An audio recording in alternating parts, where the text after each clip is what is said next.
Un momentito, estoy bajando la PPT.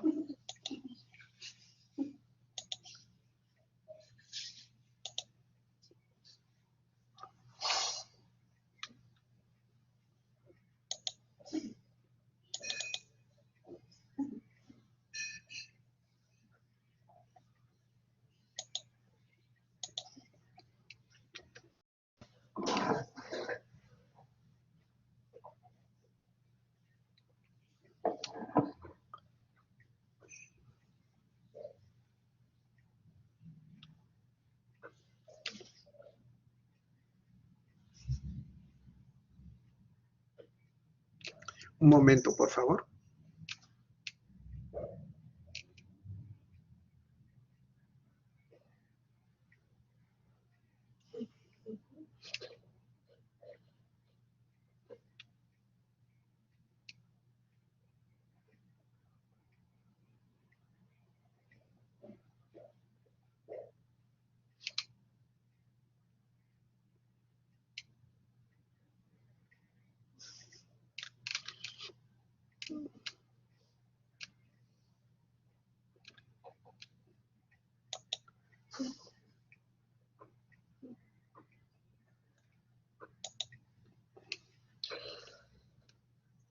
Ok, entonces como ven en la relación terapéutica entran varios factores que intervienen en el mismo acto de la relación médico-paciente. Bueno, Peter Solby y John Mayer, él describen ciertas habilidades de inteligencia emocional que debe tener el médico-paciente, el médico cuando establece una relación médico-paciente. Y esto amplía un poco más el concepto entonces de relación. Ese amor de servicio, el eros terapéutico que decía Carlos Alberto Seguín, se aclara en qué consiste para poder tener eso. Peter Solby y John Mayer decía, hay que tener inteligencia emocional. Si usted tiene habilidades de inteligencia emocional, los puede aplicar perfectamente a la relación médico-paciente. Y la inteligencia emocional, ojo, es más hemisferio derecho que izquierdo. No es que en el izquierdo no hay inteligencia emocional, pero hay dominancia cerebral. Así como la inteligencia racional es más dominante en el hemisferio izquierdo, sin que no quiere decir que el derecho tampoco no tenga, tiene también, por supuesto, pero la dominancia se va al lado izquierdo, la inteligencia racional. Igualmente, en la inteligencia emocional se va más para el lado derecho que para el izquierdo. ¿Y qué cosas debemos estudiar nosotros cuando hablamos de inteligencia emocional? Primero, hay 5 áreas que decía Peter y John Mayer. Primero, la autoconciencia. ¿Qué es la autoconciencia? Es esa capacidad de autoobservación que debemos tener todos los seres humanos y con mayor razón el médico, de analizar nuestros propios sentimientos. Si yo sé cuáles son mis propios sentimientos, tendré más confianza en mí mismo, porque ya me conozco como soy, y además, como me conozco como soy, como son mis sentimientos, yo voy a tener mejor posibilidad de poder relacionarme con mi paciente. Entonces, y además voy a poder tomar decisiones mucho más adecuadas cuando tenga que dar algún tratamiento con mi paciente.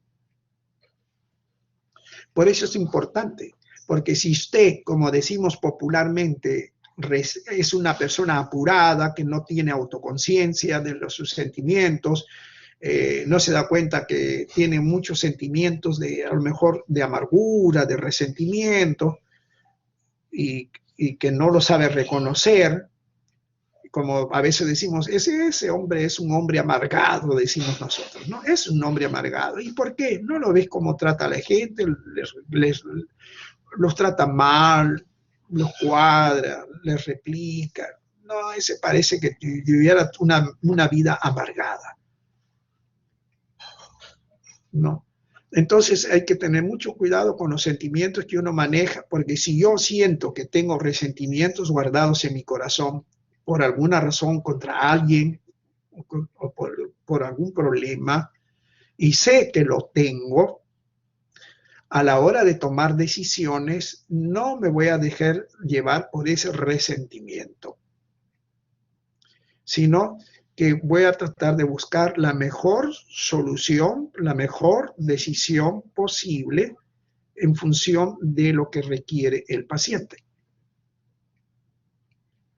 Es importante. Hace algunos años, yo tenía un alumno en medicina allá en Cusco que lo asesoré incluso en su tesis para ser médico, y él se fue a hacer un posgrado a Israel. Y siempre pues con los palestinos, ya saben, han estado en esas broncas y siguen. Hoy estos días están que los pobres se bombardean mutuamente. Y bueno, la cosa es terrible. ¿Y qué es lo que ocurre? Él me decía, yo fui por un curso de 3 meses que era sobre cómo actuar en casos de emergencia, una cosa así era. Más que todo para emergenciólogo, ¿no? Y él me dice, yo me he quedado admirado cómo están bien definidos las funciones de cada uno. En caso de ellos le decían, mire, en caso de que tengamos un cohete, una invasión, una guerra, ¿qué es lo que tiene que hacer cada uno? Incluso los colegiales del colegio secundario, de los colegios, ¿qué deben hacer el tránsito? ¿Qué deben hacer? ¿Qué delegados de entre los colegiales va a empezar a dirigir? ¿A dónde ir los estudiantes? Todo. Igualito como hacemos nosotros los simulacros de terremoto, pero ellos lo hacían simulacro de invasión o de guerra. Y hacían simulacros de cómo armar una sala UCI en 15 minutos. Para que vean ustedes, eran expertos armando salas en 15 minutos. Salas UCI. Y lo que me llamó la atención más, me decía, era cuando llegaban siempre, porque siempre se están en ellos tirándose cosas, llegaban heridos palestinos o árabes, que ellos los habían hecho atentados a ellos y les contestaron, pues los soldados israelíes los hirieron, y bueno, como estaban en territorio cercano, los trajeron pues como presos y estaban heridos, los llevaron al hospital. Y a veces algunos estaban bien delicados de salud, ¿no? Y él veía que los médicos israelíes los trataban tan igual como a sus propios soldados israelíes. Es increíble, el agresor y el agredido estaban juntos y el médico los trataba igual. Seguro que ese médico tenía un gran resentimiento en su corazón por lo que estaba siendo invadido, por lo que le habían tirado bombas, por lo que los misiles, estaban matando a su gente, pero en ese momento él no era su enemigo, era su paciente. Y él se atrevió, me dice, yo me atreví a preguntarle, eso me contó después, y le digo, ¿qué siente? Le había preguntado yo, doctor, ¿y usted qué siente cuando ve un paciente que es el agresor y que está en sus manos y que de usted depende salvarle la vida o no? Y bien honesto, ¿eh? Eso es autoconocimiento. Eso es autoconocimiento. ¿Sabes qué contestó? Mira, si por mí fuera, lo remataba en ese momento a este desgraciado. Lo remataba ahí mismo. Pero soy médico y mi función en este momento es salvarle la vida. Eso es importante, lo que decía, la autoconciencia. Si uno reconoce los propios sentimientos, Entonces el médico se va a entender que a ese pata que está ahí, yo aquí como no lo mato, ¿no? Pero él mismo dice, no, pues que eso está mal.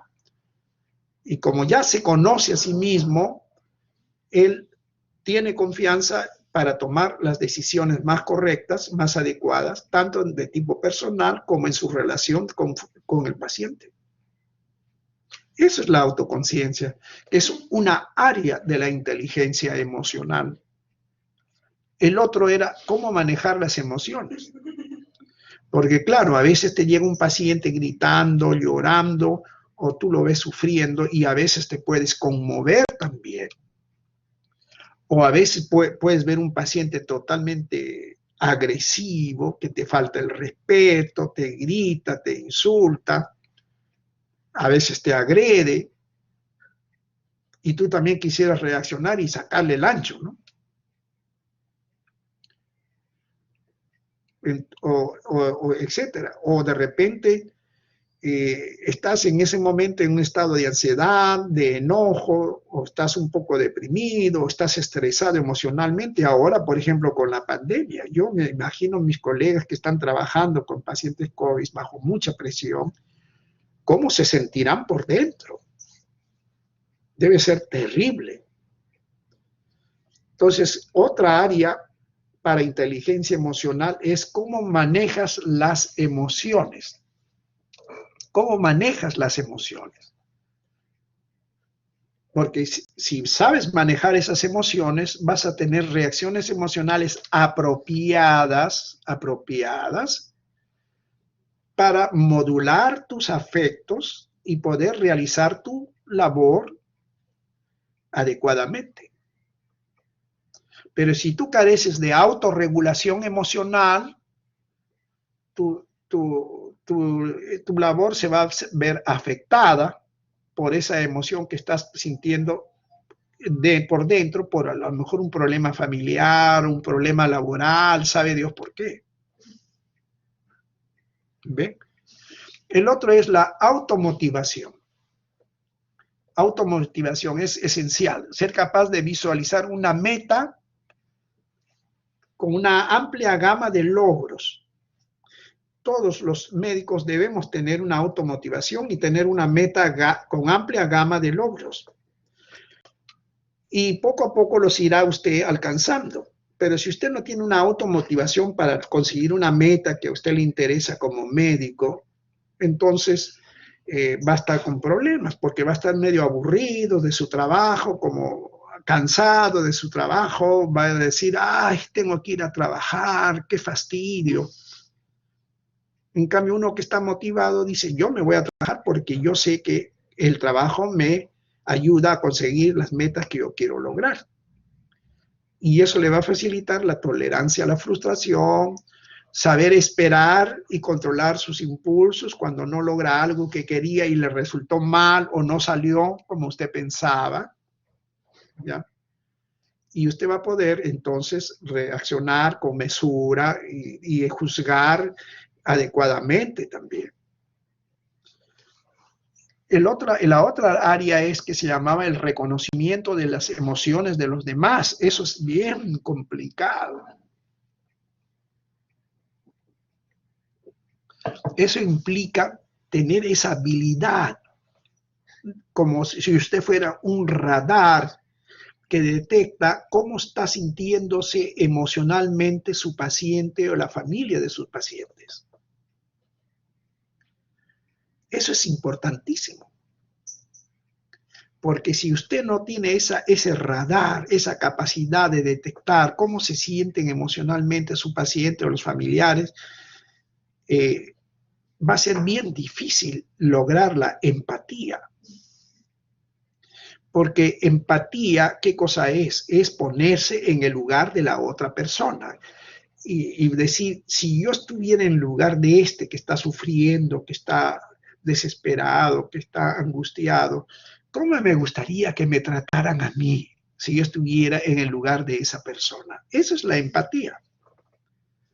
Pero para poder saber eso, Yo tengo que saber detectar cómo está mi paciente. Si lo veo angustiado, si detecto que está tenso, que está preocupado, que está desesperado, que está molesto, o que está molesto, entonces yo también, para saber actuar de acuerdo al estado emocional de ese paciente y no cometer alguna conducta que pueda agravar esa situación. Entonces, es muy importante, porque eso me va a ayudar a vincularme adecuadamente con mi paciente. Y eso es fundamental en la relación, en la afectividad interpersonal. Y si yo sé hacer empatía, como el caso de la foto que hemos visto, cómo se agarraban de las manitos, yo estoy garantizando una adecuada relación con el paciente. Y la otra área es la capacidad para manejar las relaciones. Es decir, si el otro está molesto y está medio agresivo, ¿cómo manejo yo la agresividad del otro? Eso se llama competencia social. Muerdo el anzuelo y también yo me pongo también a renegar, me pongo a discutir con él, me pongo bravucón como el paciente.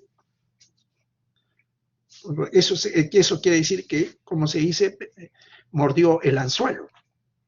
Y el truco ahí es no morder el anzuelo, ¿no? ¿Cómo manejo yo las emociones de los demás? O si viene uno de esos que son medios adulones, que te dice, doctorcito, usted es lo último, es lo máximo, usted es un gran médico, que no sé qué, que no sé cuántos, y usted dice, uy, ¿qué me va a pedir este? Cuando me da tantos elogios, ¿qué querrá? Y uno no se lo toma en serio, lo escucha, sonríe, y al final le dice, bueno, ¿en qué te puedo ayudar? Y ahí lanza pues lo que él quería, ¿no? Y uno tiene que saber manejar eso también para no dejarse manipular, porque si se deja manipular con los elogios, entonces no va a tomar una decisión racional, correcta, como debe ser en esa situación. Entonces, el saber manejar las relaciones sociales es muy importante en el médico e incluso te da cierta popularidad, te da liderazgo. Eres amigos de todas las personas, todo el mundo te saluda, te pasa la voz, porque dice este doctorcito se maneja bien en las relaciones interpersonales. Bueno, hay varias áreas éticas que se conoció en una época como las éticas areteicas o de las virtudes. Ya saben ustedes que el arete en griego es virtud, éticas del arete, o sea, de las virtudes. Y veíamos pues que nuestro admirado Aristóteles era pues un genio en esta parte de las virtudes. Entonces, las éticas areteicas, o sea, de las virtudes, se dice que nacen cuando en una comunidad moral que aglutina consensos teleológicos. ¿Qué quiere decir eso? Consensos que nos ponemos de acuerdo cuál va a ser el fin, el propósito de nuestras acciones. Entonces, la pregunta es, entre los médicos, ¿cuál es el arete? ¿Cuál es ese consenso teleológico que tenemos los médicos? ¿Para qué somos médicos? ¿Cuál es la finalidad de la medicina? Si todos nos ponemos de acuerdo, ¿para qué somos médicos? ¿Cuál es la finalidad de la medicina? Vamos a aglutinarnos todos, vamos a tener bien claro qué es el fin, el objetivo de nuestra formación, de nuestra acción, y por supuesto vamos a realizar el acto médico general comprendiéndolo de manera integral, porque sabemos cuál es el objetivo, el telos, el consenso teleológico de para qué es la medicina, para qué sirve la medicina. Entonces nos ponemos de acuerdo. El consenso teleológico, el objetivo de la medicina es el bien, hacer el bien, ¿no? Es decir, restaurar las funciones fisiológicas y el equilibrio emocional de nuestros pacientes. En primer lugar, esa es la función del médico. Tratar de restaurar las funciones fisiológicas hasta donde es posible, evidentemente, y lograr el equilibrio emocional de su paciente. Pero también tenemos que saber para el paciente cuál es su bien, en otras palabras, cuál es el bien definido por el paciente. Es decir, qué es lo que el paciente quiere. ¿Qué es lo que el paciente quiere? ¿No? También tenemos que ponernos de acuerdo qué es lo que es bueno para los seres humanos. O sea, como seres humanos, como miembros de una comunidad de seres humanos, ¿qué es lo bueno para nosotros? Y sobre todo, como seres humanos espirituales.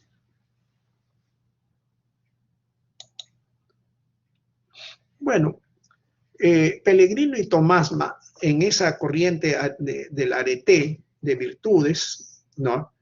En la práctica médica, él plantea una reflexión de tipo filosófica de cuál es la naturaleza de la medicina y cuál es esa virtud, ese arete que debe tener un médico para actuar con ética profesional. ¿Cuál es ese arete que debe tener el médico? Acuérdense que para Aristóteles la virtud más importante era la prudencia. Pero claro, decía hay que ser modesto, hay que ser gentil, hay que ser servicial, hay que ser una serie de cosas, ¿no? Decía Aristóteles. Pero de todas, la que manda es la prudencia, el punto medio. Entonces Pellegrino y Tomasma dice, bueno, ¿cuál es ese arete? ¿Cuál es esa virtud para la ética profesional? ¿Qué cosa es la virtud en una ética profesional? Y él decía, es un rasgo de carácter que dispone habitualmente a la persona que lo posee a la excelencia, no solamente en la intención, sino también en la ejecución de su acción en relación al telos de la actividad humana.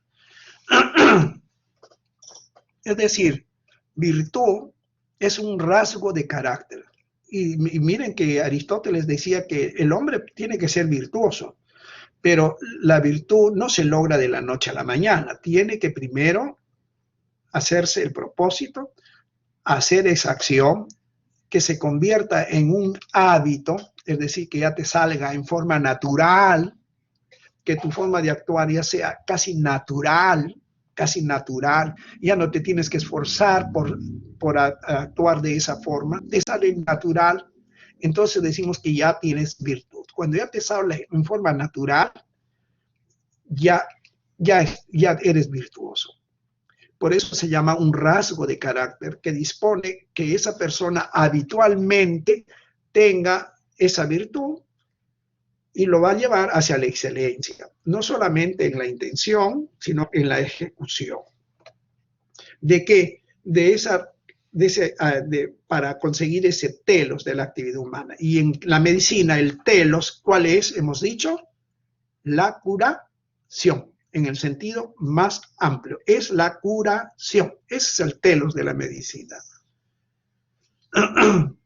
Poner todos nuestros conocimientos, todas nuestras habilidades al servicio del bien integral del paciente, que los americanos le han llamado principio de beneficencia. Entonces, Pellegrino y Tomasma en The Virtues in Medical Practice,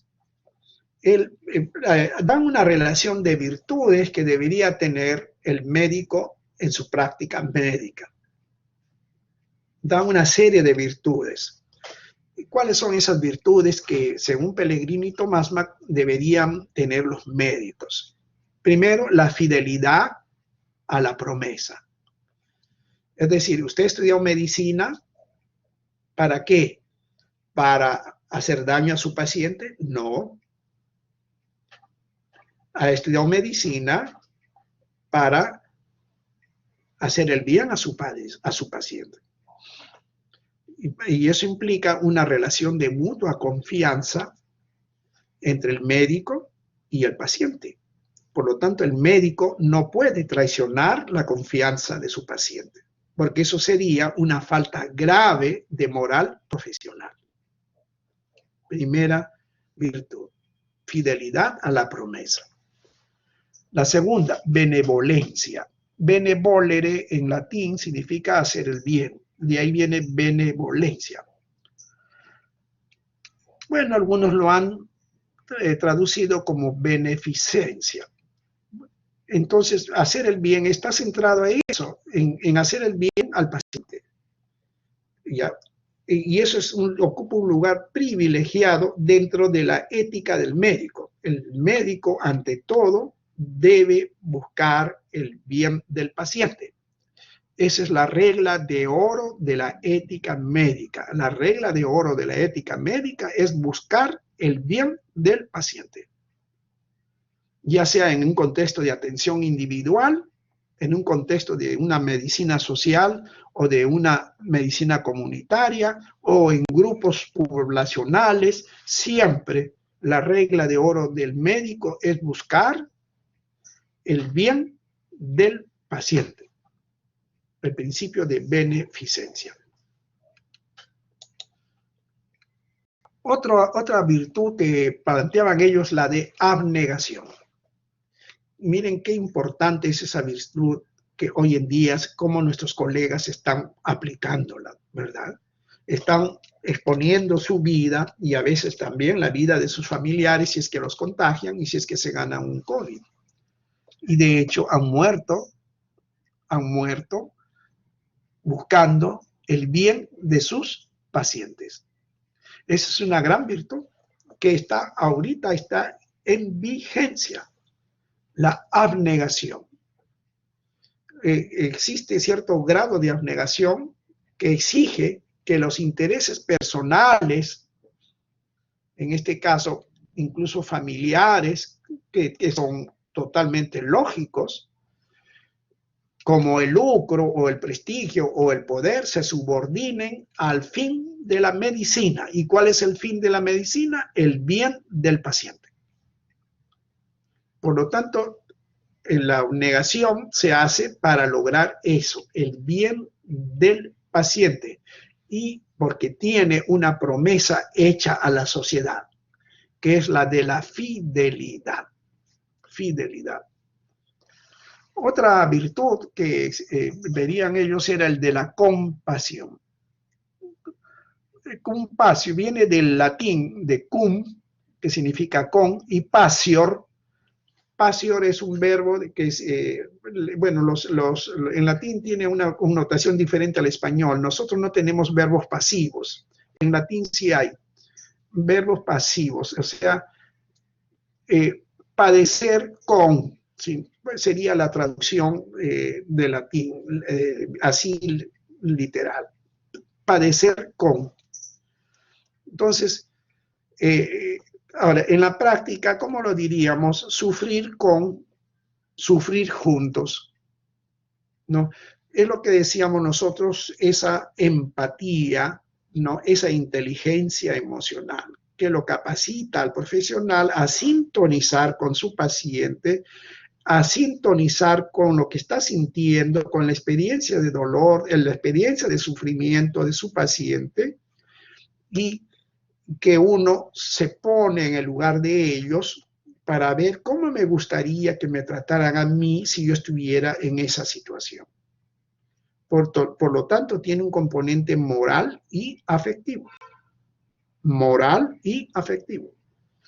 Y otra virtud que planteaban es de humildad intelectual. Es fundamental en los médicos. Yo puedo haber estudiado mucho, conocer mucho sobre alguna área, pero acuérdate que siempre va a haber alguien que sabe más que tú. Y también habrá gente que sabe menos que tú. Y eso es nuestra realidad. Entonces, la humildad intelectual es importante. Que el médico tenga la suficiente humildad intelectual para reconocer cuáles son sus límites de conocimiento, de acción, y admitir pues que hay cosas que no sabe, hay cosas que no dominan, que no tiene la experticia necesaria, la competencia necesaria, y en esos casos aceptar que no sabe, pues, no lo sabe, y por lo tanto, si no lo sé, no lo tengo experiencia suficiente, no tengo la experticia suficiente, ¿qué hago? Lo derivo, lo consulto con un especialista o con alguien que tiene experiencia, o en último caso, solicito realizar una junta médica. Eso es humildad intelectual. Pero aquel que cree que se lo sabe todo, que domina todo, y que es el más, y que nadie sabe más que él, y que los demás son unos burros o no están a su nivel, ese es un altísimo riesgo. Ese es un altísimo riesgo. Otro componente que también hablaban Pellegrino y Tomás Más es el de justicia. Y acá tenemos que aclarar dos conceptos de justicia. Hay la justicia conmutativa y la justicia distributiva. La conmutativa es referida a aquella justicia en donde uno exige el trato recíproco igual. ¿Pero por qué? Porque tenemos un compromiso de trato igual, de mutua reciprocidad. Y si tú faltas a ese compromiso, estás yendo contra la justicia conmutativa. ¿Ya? Entonces, eso es importante, eso es la justicia conmutativa. Tenemos un trato de igualdad, pero basado en un acuerdo de reciprocidad y a veces hasta en un contrato escrito, en un convenio escrito. Yo tengo derecho a recibir una remuneración igual que el otro. ¿Por qué? Porque tenemos el mismo tipo de trabajo, trabajamos la misma cantidad de horas, por lo tanto, por justicia conmutativa, yo tengo que ganar igual que él. Usted no me puede discriminar y a él pagarle más que a mí, salvo que él trabaje más horas que yo, ¿no? Pero si trabajamos igual, por justicia conmutativa, usted me tiene que pagar igual. Como es un derecho universal, a igual trabajo, igual remuneración.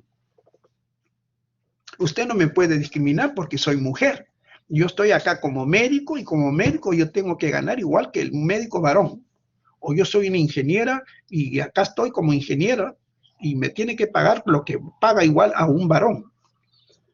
Porque eso es justicia, porque eso es un convenio, eso es un trato. Usted me está contratando como ingeniero. Entonces, la justicia conmutativa más exige el trato igual, ¿no? Pero más porque hay una especie de convenio verbal o convenio por escrito de ese trato igualitario. Pero cuando hablamos ya de la justicia desde el punto de vista de la bioética, hablamos de una justicia distributiva, también llamada justicia social. La otra era una justicia particular, una justicia contractual, una justicia jurídica. O si quieren, pues yo te di mi palabra de honor, tú te comprometiste y estás infringiendo la palabra que me habías dado, que hice esto, que lo otro. En cambio, la justicia distributiva no, es una justicia social.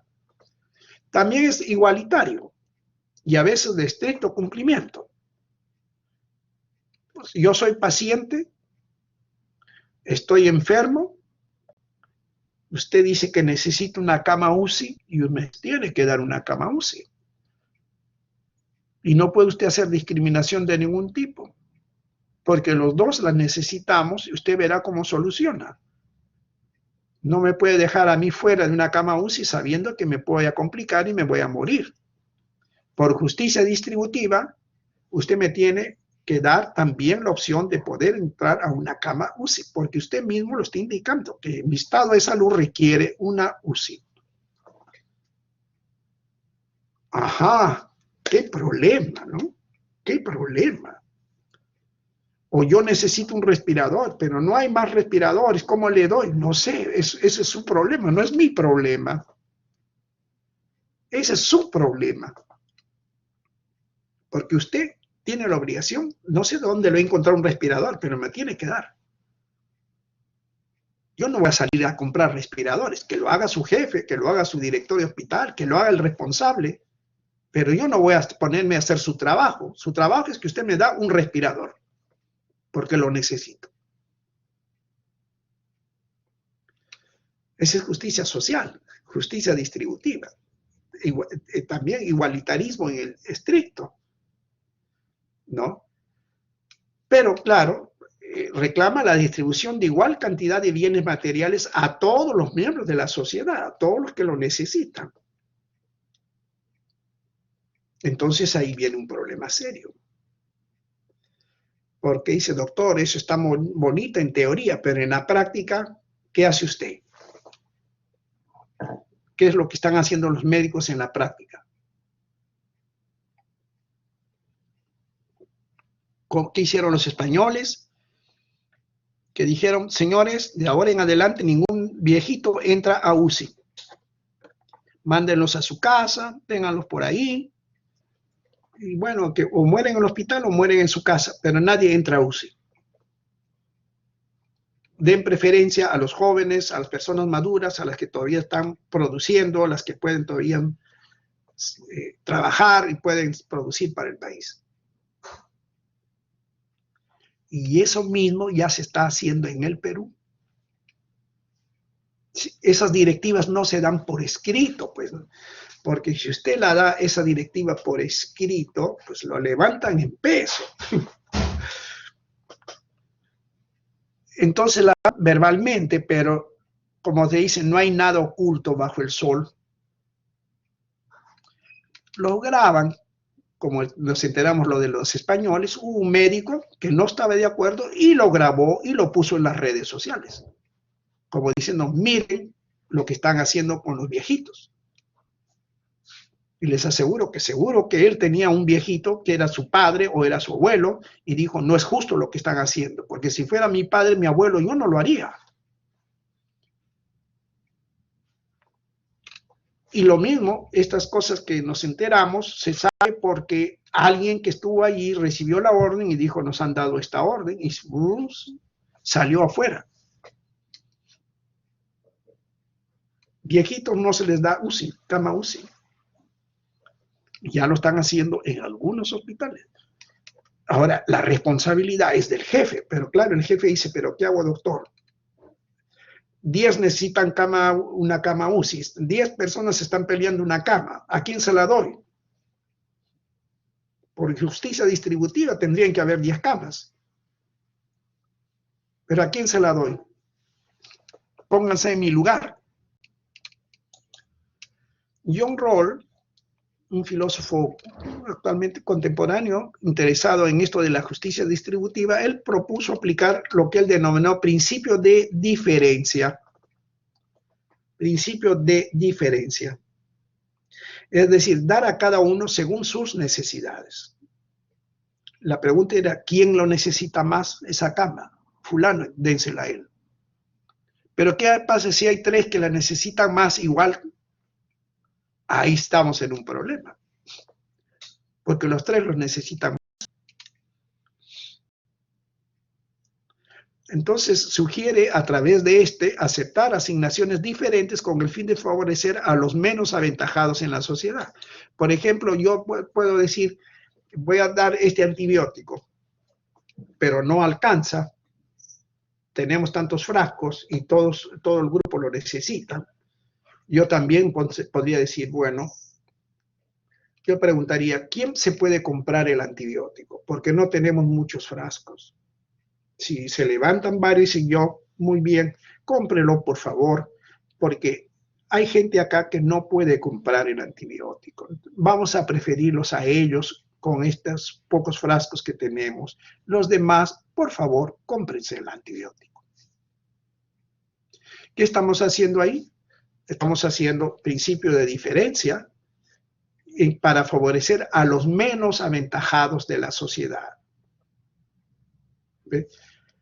Si dicen, no, todos estamos pobres, no podemos comprar ninguno, ahí sí está un problema, porque entonces uno tendría que decir, bueno, pues les daremos una dosis a todo el mundo y sálvese quien pueda y que Dios tenga compasión de nosotros. ¿Ve? Entonces, es muy importante el concepto de justicia distributiva, porque a veces hay conflictos de intereses, etcétera, etcétera. Otra virtud que ellos hablaban era el de la prudencia, la frónesis. Frónesis decía, ¿no? Aristóteles, la frónesis. ¿Y qué cosa era la frónesis? Según él, la prudencia, ¿no? O en latín, recta ratio agibilium. Recta razón en el acto de deliberar y en el acto de obrar humano. O sea, si usted actúa con una recta razón en su práctica diaria, es decir, si actúa con prudencia, ¿qué cosa es prudencia? Discernir, hacer una buena deliberación, ver los pros, los contras, y de acuerdo a eso tomar la mejor decisión para el paciente, eso es prudencia. Entonces, eso deberíamos tratar de hacerlo. Claro, la prudencia no nos garantiza que nuestra decisión va a ser certera e infalible, porque podría ser que no funcionó o que falló. Pero al menos nos esforzamos para buscar la mejor solución en forma razonada, en forma ponderada, para el bien integral del paciente.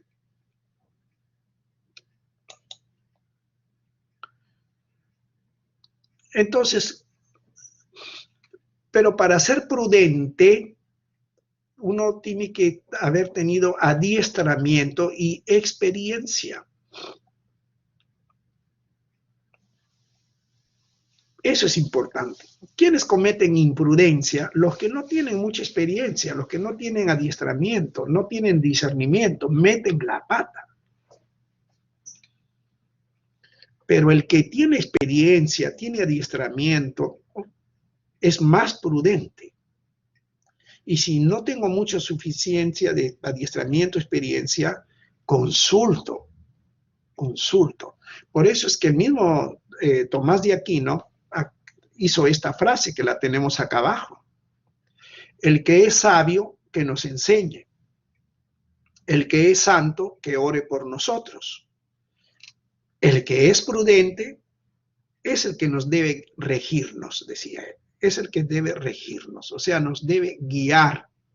Entonces, si yo no tengo la suficiente experiencia, consulto a la gente de más experiencia, de más adestramiento, para que me aconseje. Por eso es que en situación así hay que tomar consejo, hay que tomar consejo. Hay que juzgar con sensatez la idoneidad de los medios que estoy sugiriendo y disponer su uso si han de hacer el bien, si han de hacer el bien. Bueno, entonces entramos ahí muchas veces a esto. ¿Qué hago, doctor? ¿Qué decisión tomo? ¿Será correcto la decisión que estoy tomando? Ese es un problema. Y viene ahí el proceso deliberativo en los dilemas éticos. han habido muchas formas de tomar decisiones. Hay muchos enfoques. La vez pasada hice una revisión que publicó un mexicano y planteaba alrededor de 30 modelos más o menos de cómo tomar decisiones de este tipo. Pero más o menos algunas tenían denominador común y hay algunas que son, vamos a decir, más prácticas si se quiere, o que han tenido mayor aceptación. De todas maneras, hay que recordar una cosa, que cualquier decisión que yo tome en la parte ética moral debe partir siempre de una teoría filosófica. Esa es la base del edificio. Es la base del edificio. Por eso los acusaron a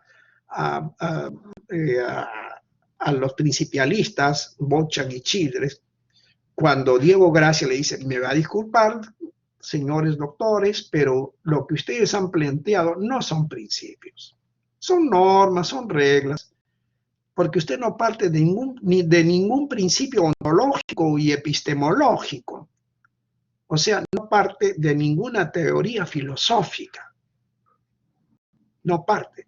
Y si yo voy a hacer una propuesta de cómo proceder, tengo que partir siempre de una filosofía, de una base del edificio. Si yo parto de esa filosofía, ya voy a tener entonces fundamentos para preguntar por qué estoy haciendo lo que estoy haciendo. Y en función de eso va a venir lo que se conoce como el canon moral, o si quieren llamarle ley moral absoluta universal. ¿Qué cosas se puede hacer? ¿Qué cosas no se puede hacer? Y si yo tengo un canon moral, una ley universal, por ejemplo, no matar, no robar, y eso es un canon moral universal. En toda parte del mundo no es lícito matar. Entonces ya vienen lo que se llaman los principios generales, recién, que es lo que más o menos Beauchamp y Childress quisieron decir, sí, pues, pero hay unos principios, el de autonomía, beneficencia, no maleficencia, muy bonito, pero usted no parte de todo esto. Pero aún así, Diego Gracia le dijo, muy bien, vamos a aplicar estos principios, pero usted no dan ninguna regla, ninguna norma de cómo aplicar los principios. ¿Cómo los va a aplicar? No, que cada uno lo analice y lo aplique. No es así, porque si no, cada uno va a hacer lo que le da la gana. Tiene que haber ciertas normas, ciertas reglas más o menos concretas que nos ayuden a tomar decisiones de cuándo aplicar tal o cual principio. Y ya con esas reglas, esas normas, ya yo puedo hacer juicios morales para un caso en concreto, para este caso, este paciente, cómo aplicamos estos principios, estas reglas morales, cómo aplico para este caso en concreto. Ahí entonces ya yo estoy emitiendo lo que se llama un juicio moral. Eso fue una propuesta de Jorge José Ferrer y Juan Carlos Álvarez, que ha tenido mucha aceptación. Entonces, decíamos que un canon es una regla de moralidad que tiene valor universal, ¿ya? Todos y cada uno de los seres personales actuales merecen igual consideración y respeto. Los seres humanos de las generaciones futuras, las especies animales, el entorno, la biosfera merecen respeto en su conjunto, aunque individualmente pueden ser tratados como medios. Por ejemplo, este es un canon, que es una especie de norma moral universal, que nos está diciendo que todos los seres personales actuales merecen consideración y respeto en sí mismos.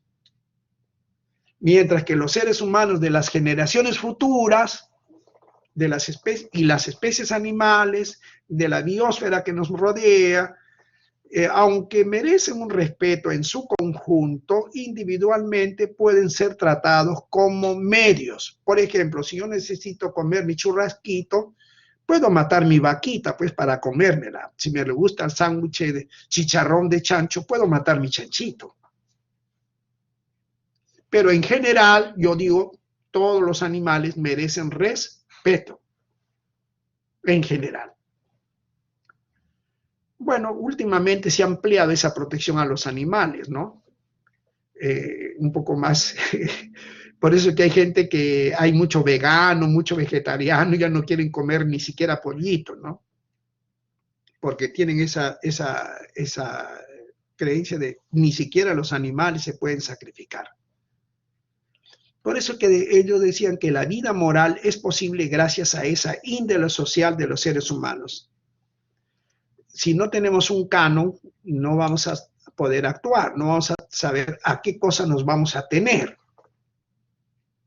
Y ya decíamos que después del canon vienen los principios morales, o sea, ya son principios normativos, por ejemplo, beneficencia, no maleficencia, justicia, autonomía, ¿no? Que ya los hemos estudiado.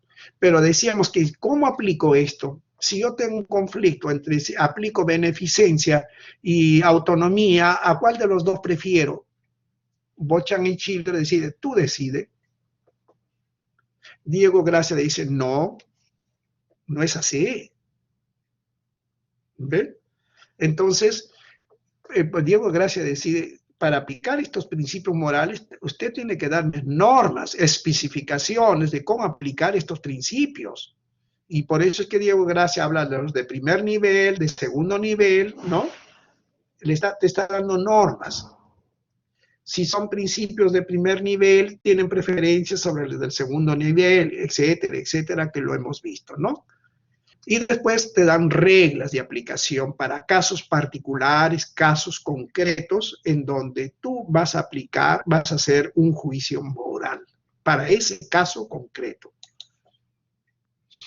Bueno, hablábamos de estos dos principios que ya lo hemos visto anteriormente, de Diego Gracia, que decía de primer nivel está no maleficencia y justicia, de segundo nivel, autonomía y beneficencia. Si había conflicto entre uno de primer nivel y uno de segundo, yo prefiero aplicar los de primer nivel sobre los del segundo nivel.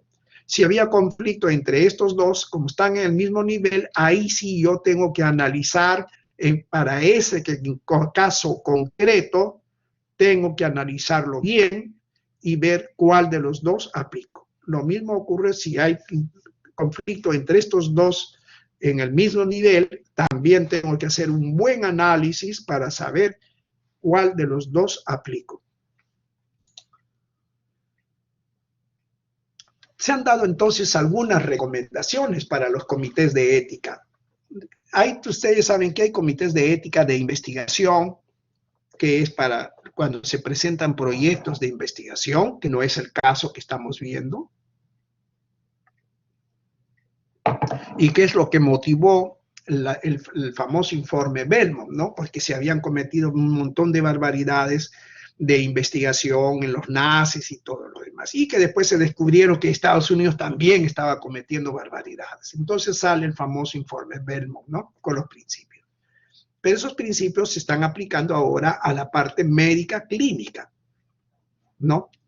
Entonces ya han aparecido los comités de salud éticas, comités de ética de salud, o sea, ya de los hospitales, hospitalarios. Y hay algunas recomendaciones que se dan, por ejemplo, y sobre todo Diego Gracia es muy interesante en estos conceptos. ¿Qué recomendación da a los que son miembros de un comité de ética de un servicio hospitalario, de un hospital, o sea, de ética clínica, no de ética de investigación, sino de ética clínica? Él decía, por ejemplo,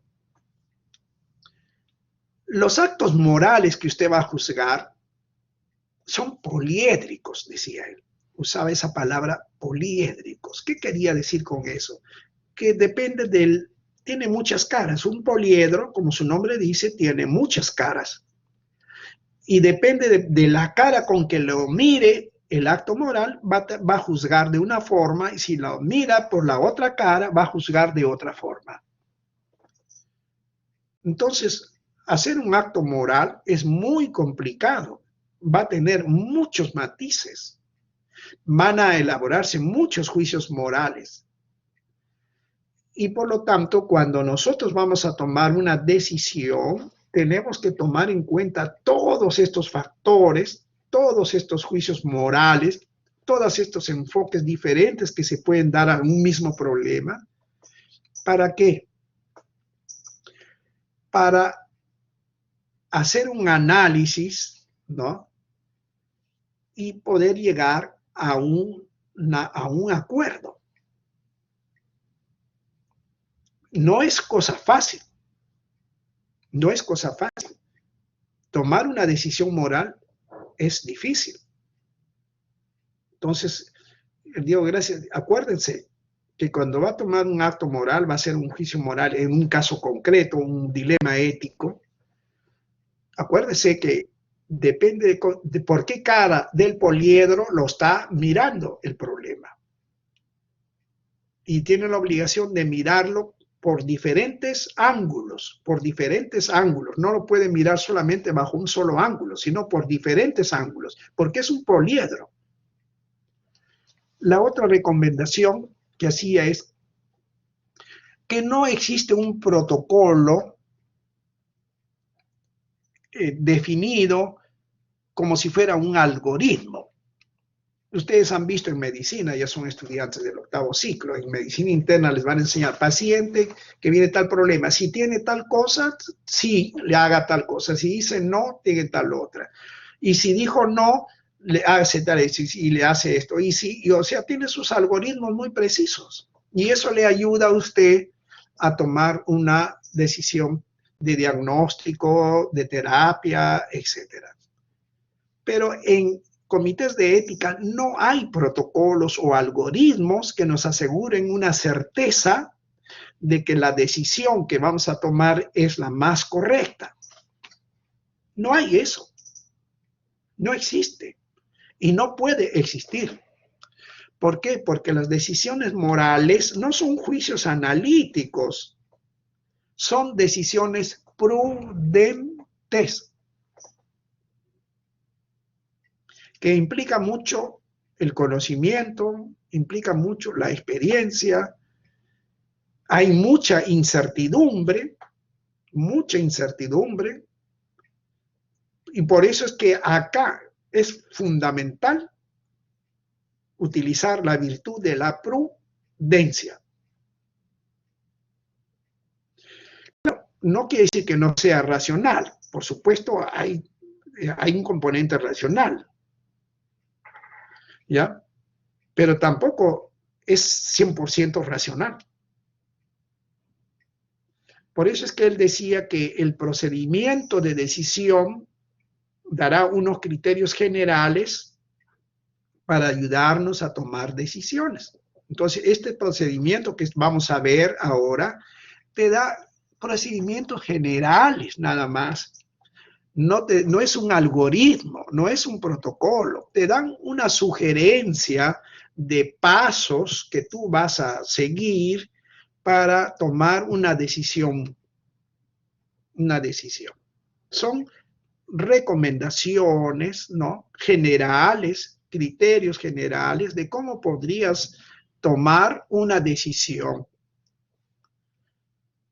Y otro concepto que debes tener presente es que cuando uno va a analizar un problema ético, no hay una única solución correcta.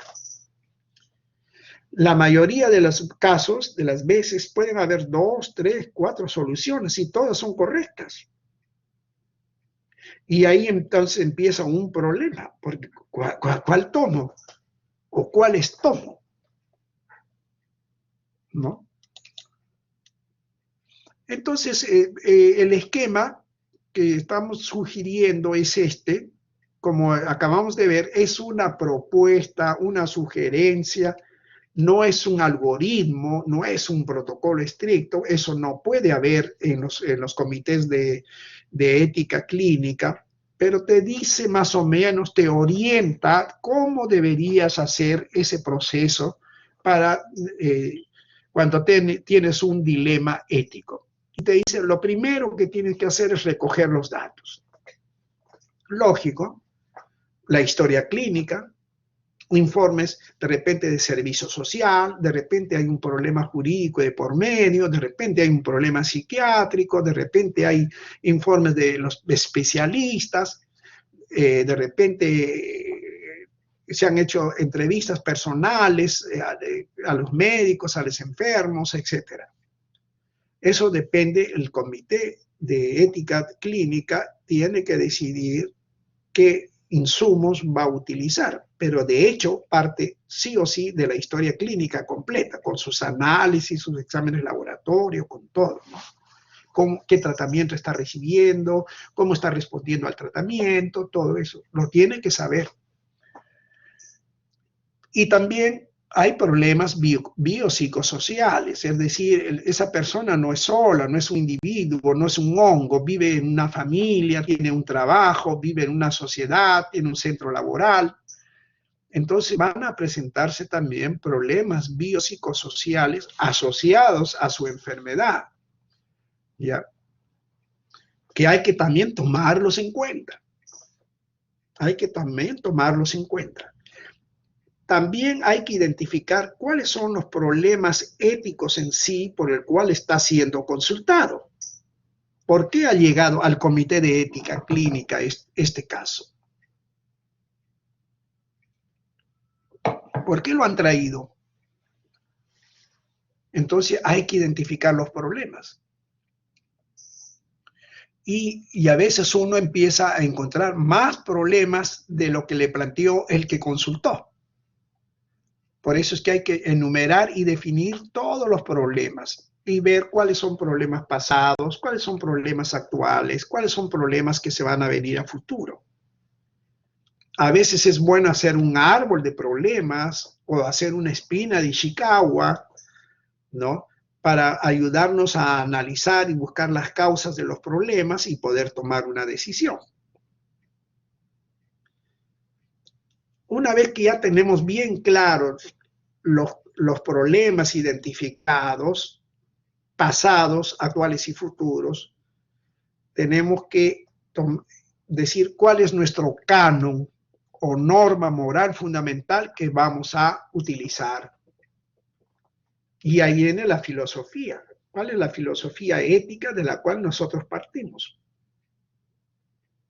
¿Es una filosofía deontológica o es una filosofía teleológica, utilitarista, consecuencialista? ¿Qué principios y normas morales vamos a utilizar? En caso si hubiera conflicto entre estos principios, ¿qué reglas voy a utilizar para definir qué principio aplico? Lo que habíamos hablado del primer nivel, de segundo nivel, ¿no? Otro es pondero las consecuencias de las decisiones que yo podría tomar. Si tomo tal decisión, ¿qué consecuencias van a haber? ¿Buenas o malas? Y al final justifico por qué tomé esa decisión. ¿Por qué tomé esa decisión? Entonces, este es un esquema general que nos ayuda en un dilema ético a tomar una decisión.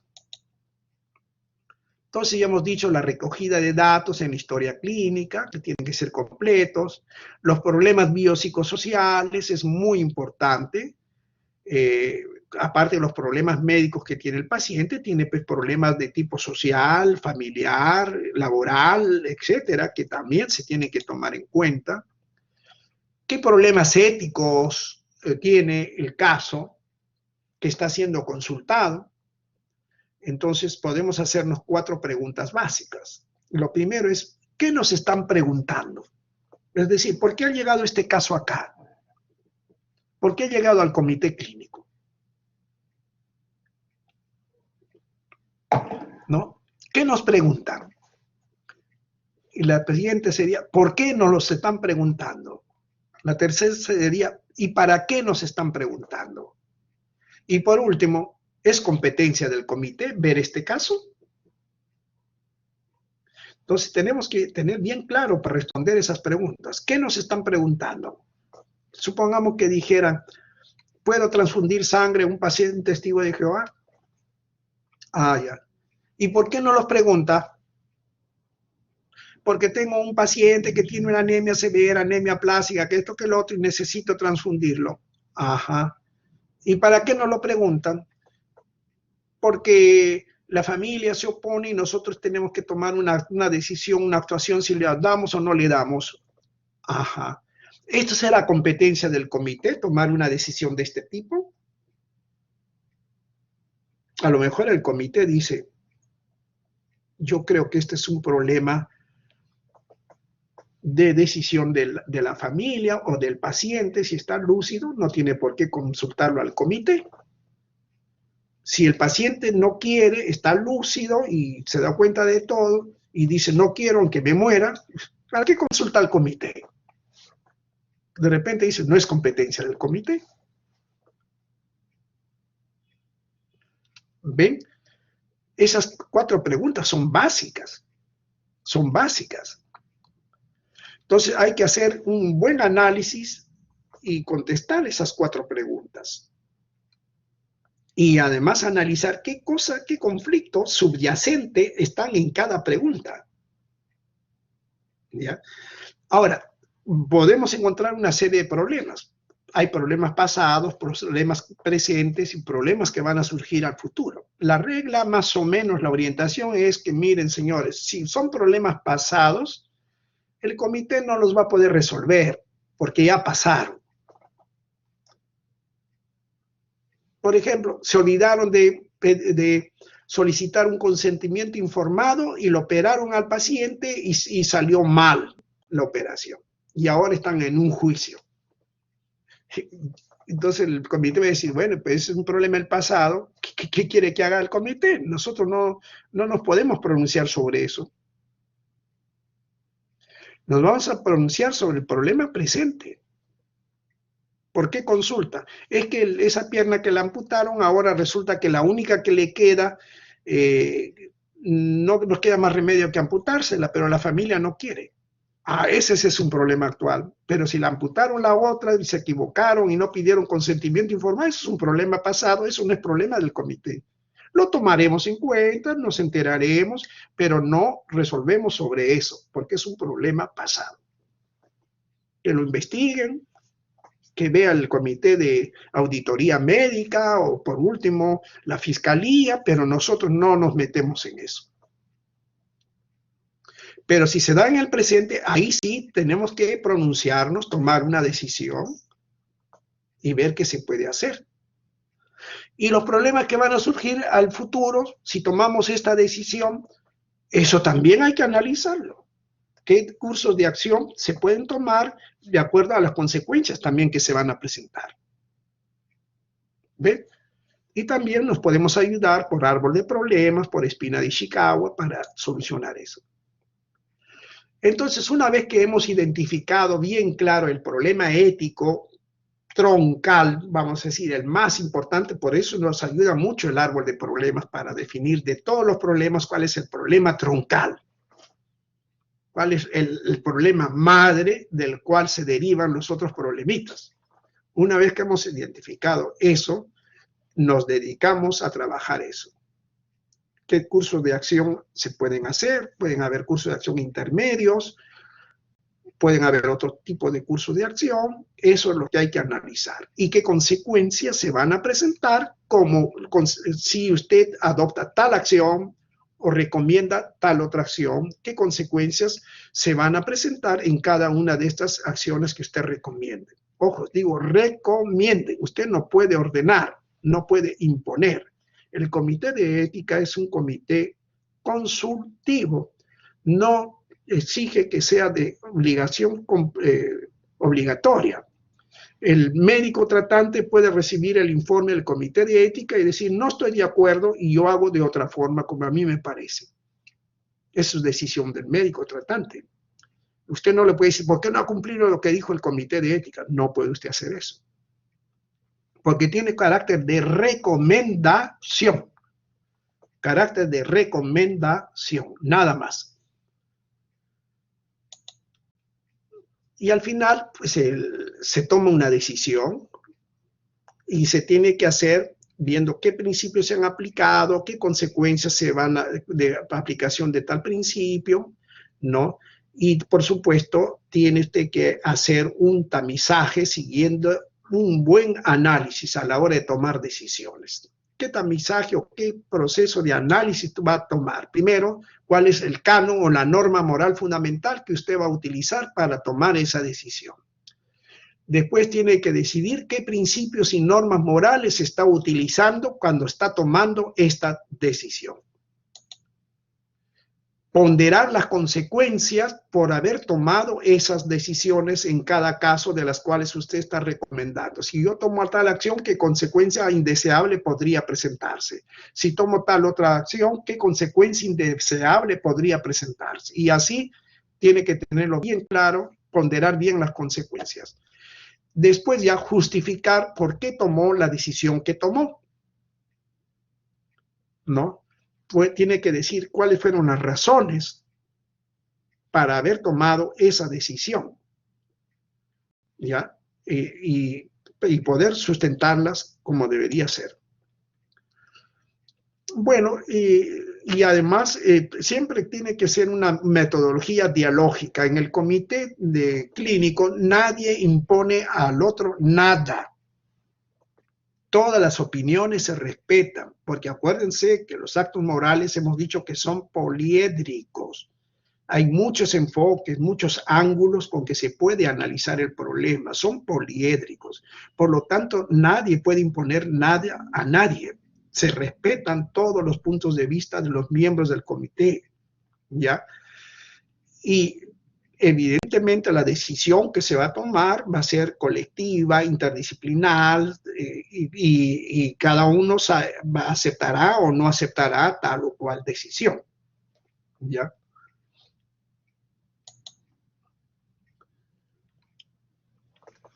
¿Cuál es la actitud que debe tener un miembro del Comité de Ética de Investigación? Debe ir, como se dice, con la mente abierta.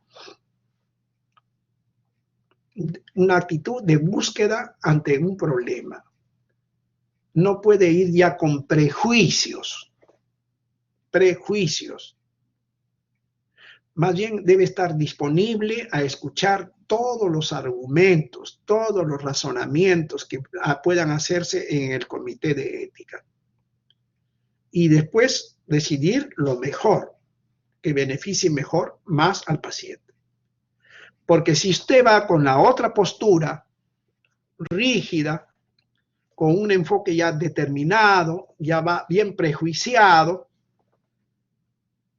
entonces usted ya como quien dice, este es mi punto de vista y yo no doy en marcha atrás.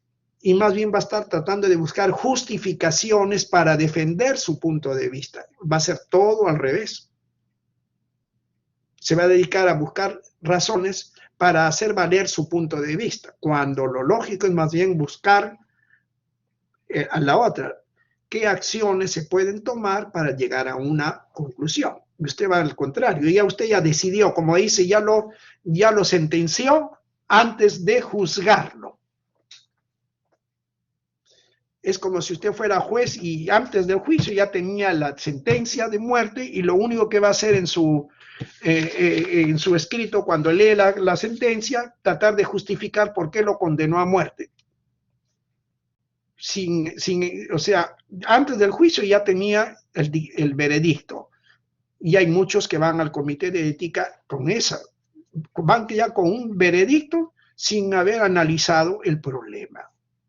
Eso no es correcto, no es bueno, no es una buena postura saludable para alguien que pertenece a un comité de ética clínica. Uno tiene que ir con la mente abierta, dispuesto a escuchar, a analizar, a interesarse, a escuchar los argumentos en forma abierta y siempre dispuestos a modificar incluso sus propias conclusiones, que nunca serán definitivas si es que antes no escuchó a las otras personas.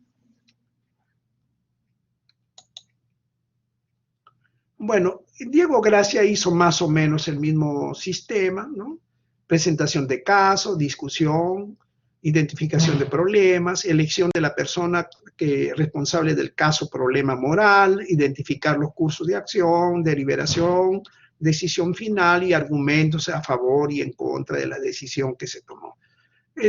Por eso son pautas más o menos genéricas que casi los diferentes métodos que han habido tienen cosas en común y otras cosas que son diferentes, ¿no? Lo más difícil en un comité de ética es identificar los cursos de acción. Eso es lo más difícil en un comité de ética, porque hay que ver los pros y los contras de cada curso de acción. Ahora, Albert Johnson, él dio algunas sugerencias para ayudar un poco a analizar.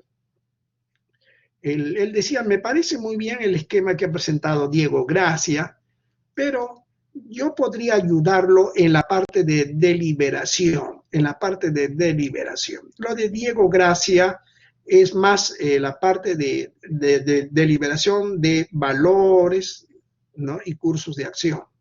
Pero yo quiero deliberar más en la parte de los hechos. Entonces, para los valores y cursos de acción, sigan a Diego Gracia. Pero en la parte de deliberación de los hechos, yo voy a proponer una forma como deliberar los hechos. Y planteó la famosa esquema de los four boxes. En la primera caja se pone todo lo que es historia clínica, las indicaciones médicas, todo lo que ha habido. ¿Y qué cosa juega ahí? ¿Qué principios morales juegan en la primera caja? La no maleficencia y beneficencia. En la segunda caja se refiere a lo que el paciente piensa de su enfermedad, lo que él quiere de su enfermedad. Y eso es, aquí lo que juega es el principio de autonomía. En la tercera caja tiene que ver con su calidad de vida a futuro, cómo va a quedar eso. Entonces ahí hay principios de beneficencia y asociado también con el principio de autonomía, pero además con otro criterio importante, el principio de proporcionalidad terapéutica. Es decir, que el tratamiento sea proporcional al problema y que el daño no sea mayor que el beneficio. Si el daño es mayor que el beneficio, no tiene sentido dar ese tipo de tratamiento. Y la cuarta caja tiene que ser ya con el contexto. Y eso está referido al principio de justicia. Pero también los hay al de beneficencia. Entonces, hay que deliberar los hechos, decía esta propuesta, y después deliberar. Primero los hechos, se debe deliberar primero los hechos, Albert Johnson, y después de esto, recién se deliberan los valores y principios, lo que decía Diego Gracia. Bueno, acá están las 4 cajas, lo que decíamos, ¿no? ¿Qué cosa incluye cada caja? ¿No? Que nos sirven de ayuda para ver qué cosa hay en cada de esas 4 cajas. Y bueno, y hay que deliberar primero los hechos, hay que deliberar después los valores y después los cursos de acción, lo que se llaman los deberes. ¿Qué curso de acción vamos a tomar al momento de definir el comité de ética de investigación? Bueno, algunos conceptos importantes. ¿Cuándo un acto es genuinamente ético? Un acto médico es genuinamente ético cuando se realiza con libertad, sin coacción. Usted, si hace algo, lo hace libremente, nadie lo está presionando para que haga eso, ni lo está amenazando, si tú no haces tal cosa o tal otra, mira la que te cae. El segundo, usted lo hace con conocimiento de causa, ya sabe por qué lo está haciendo. Y la tercera es que lo hace con una disposición de servicio, de buena voluntad, o sea, el principio de beneficencia, de hacer el bien. Y el cuarto criterio es que usted está buscando la mejor opción de entre varias para su paciente. siente. Si usted cumple esos 4 requisitos, entonces usted está actuando, haciendo un acto genuinamente ético.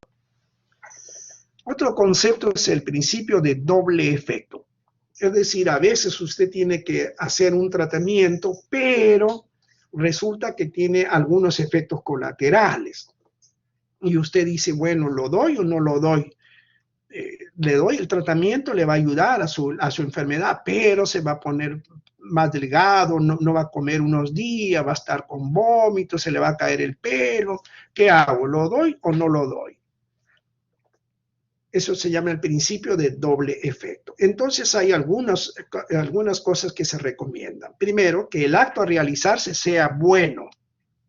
Es decir, ¿por qué lo da ese tratamiento? Bueno, porque tiene un cáncer, tiene una neoplasia, es una quimioterapia y con esto muchos pacientes se han mejorado, o por lo menos se ha estacionado el cáncer, puede vivir más tiempo, etcétera, etcétera. O por lo menos que el acto sea indiferente en su objetivo. Bueno, pero lo ideal es que sea bueno. Perfecto. ¿Qué otro problema hay? Mire, pero el problema es que tiene vómitos, que puede presentar esto, incluso puede haber todo el día, complicarse a nivel hepático, a nivel renal. Ajá. O sea, esos efectos que son buenos de quimioterapia, que le va a parar el avance del cáncer, podrían ser mucho más importantes que los efectos negativos. Uno dice, bueno, no creo, porque realmente es muy frecuente el daño hepático y el daño renal. Entonces no puede usted darle ese tratamiento. ¿Por qué? Porque los efectos malos superan al efecto bueno. ¿Ve? Pero si el efecto bueno supera a los efectos colaterales, lo podría dar. Otro caso es que el efecto, es decir, el efecto bueno no se obtenga por medio del malo. Es decir, yo te voy a dañar esto, te voy a hacer lo otro, pero al final te vas a sentir bien. No, eso no es correcto. El tercero es que se busque solo el buen efecto y se limite a tolerar el malo. Es decir, yo sé que esto te va a hacer bien, yo sé que vas a estar unos días con molestia, que se te va a caer el pelo, pero eso no es nada grave, lo vas a poder tolerar, vas a pasar unas semanas un poco incómodo, pero ya vas a ver que el efecto va a ser bueno. Entonces está bien. Entonces debe haber una proporción, que es el cuarto requisito, entre el efecto bueno y el malo. Es decir, que el buen efecto supere al mal efecto. Y en el peor de los casos lo iguale, pero nunca el mal efecto sea superior al buen efecto. Entonces hay que tener mucho cuidado cuando uno aplica estos principios del doble efecto. Tiene que analizarlo bien. Entonces no se puede aplicar así nomás porque se me ocurrió, ¿no?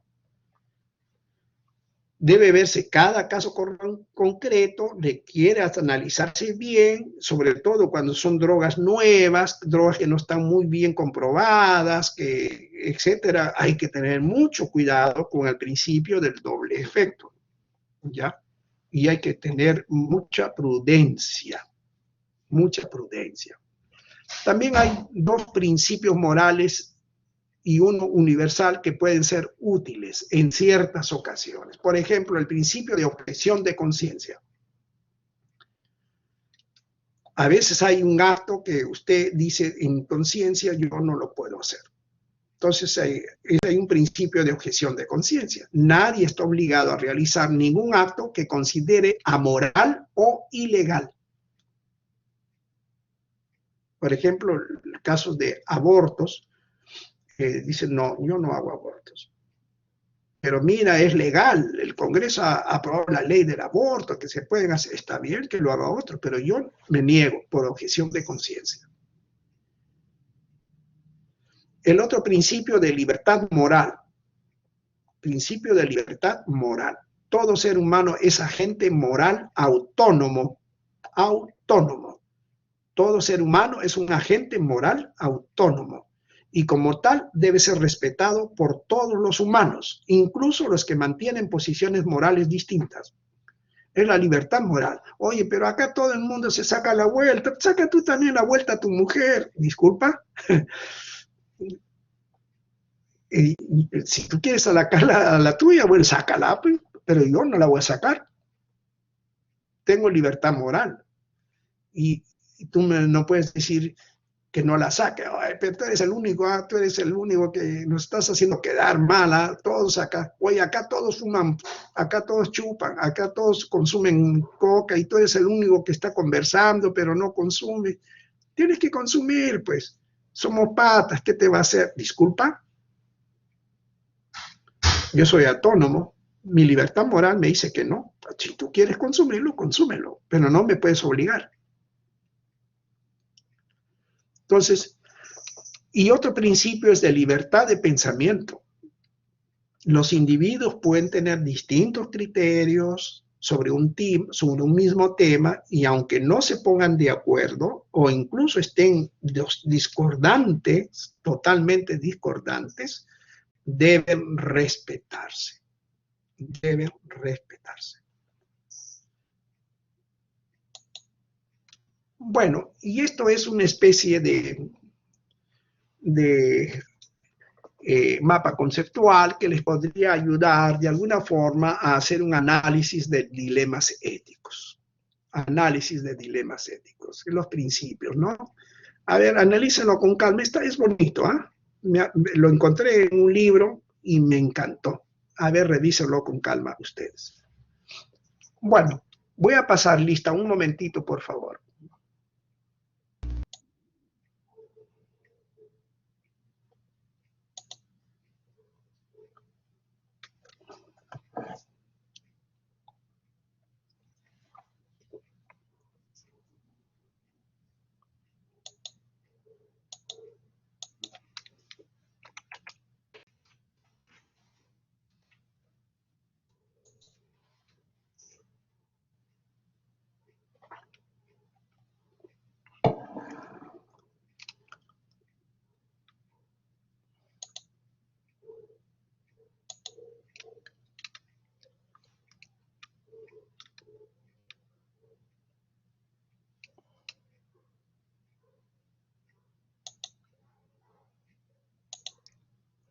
Atención a la lista, por favor.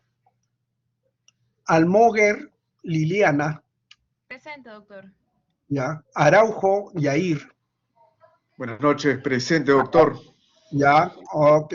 Arias, Edson. Arias, Edson. Presente, doctor. Ya. Bonifacio, Jennifer. Presente, doctor. Bonifacio, Jennifer. Ok. Carrasco, Alondra. Presente, doctor. Carrasco. Okay. Presente. Casas, Miriam. Ya, Casas, Miriam. Casas, Miriam. Casas, Miriam. No está ni en el chat. Bueno, ok. Casas, Miriam no está presente. Chávez, Milagros. Chávez, presente. Milagros. Ya. Contreras, Víctor. Contreras, Víctor. Presente, Contreras, doctor. Ya. Cortés, Fabiola. Cortés, Fabiola. Presente, doctor. Ya. Cruz, Luis. Cruz, Luis. Cruz. No está. Fermín, Jaime. Fermín, Jaime. Buenas noches, doctor. Presente. Fermín, Jaime. Ya. Presente, doctor. Galindo, Camberli. Ya. Galindo, Camberli. Presente, doctor. Presente. Ya. Gallegos, Diana. Presente, Gallegos, doctor. Diana. Ya. Jauregui, Blanca. Jauregui, Blanca. Presente, doctor. Jauregui. Jauregui. Ya. Presente. Maguiña, Jimena. Presente, Maguiña, doctor. Jimena. Ya. Medrano, Paul. Medrano, Paul. Presente, doctor. Presente. Ya. Nizama, César. Presente, doctor. Nizama. Presente. Ya. Pandal. Ya. Pandal, Fernanda. Presente, doctor. Pandal. Ya. Pasapera, Jorge. Pasapera, Jorge. Presente, doctor. Jorge. Ya. Pérez, Natalie. Pérez Natalie. Pérez Natalie. Estefanía. No está. Quiñones Liviana. Quiñones Liviana.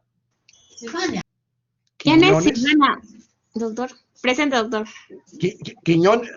Ok. Bien, tengo yo acá 3 faltas. A ver, vamos a ver si están. Casas Miriam. Casas Presente, Miriam. doctor. Presente. Ya. Cruz. Presente, doctor. Cruz Alfonso. Presente. Sí, doctor, Ya. presente. Ya. Tengo otro. Pérez Estefanía. Pérez Estefanía. Pérez Urbina Estefanía. Bueno, no está ni en el chat. Ok. Ya, muchachos, nos vemos hasta la próxima. Hasta pronto, doctor, cuídese. Hasta luego. Gracias. Hasta luego.